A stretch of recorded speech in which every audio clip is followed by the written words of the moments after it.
Much of my work with the I Ching was very gradually bringing me to realize that the ego was not me.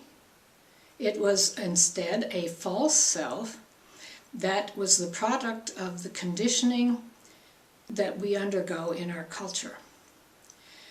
We're told, as I mentioned earlier, that very early on we need to be somebody, which implies falsely that we are nobody. The breakthrough for me came with 2 meditations in which I saw myself as Queen Elizabeth being lectured what to think and what to do by the Prime Minister. I was Queen Elizabeth. I had just watched the BBC series on Queen Elizabeth, and sometimes the sage uses what we see the day before or the week before, brings it up in an image that is useful for teaching.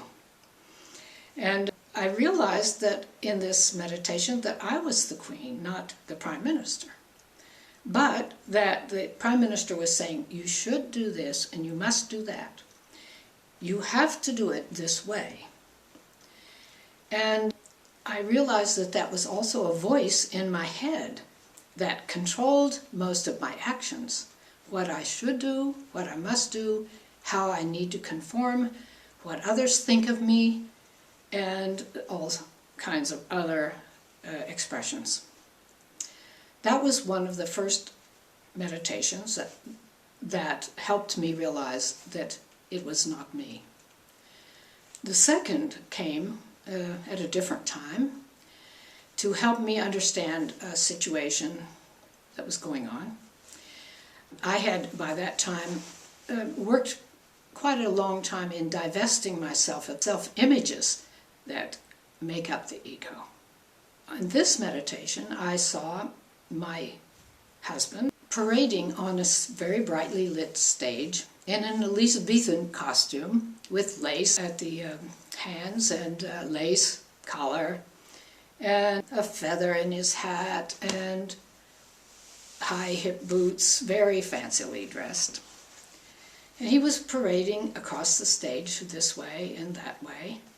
And I noticed that on his costume were a number of titles: poet, photographer, intellectual, a number of titles that granted him some kind of validation.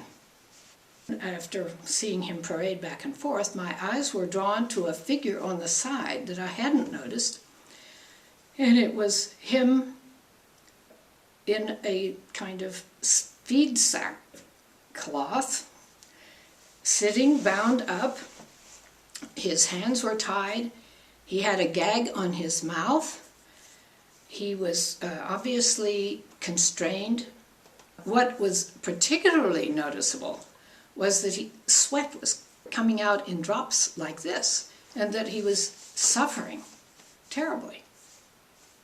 And this was a very great demonstration to me of what the ego does to the true self.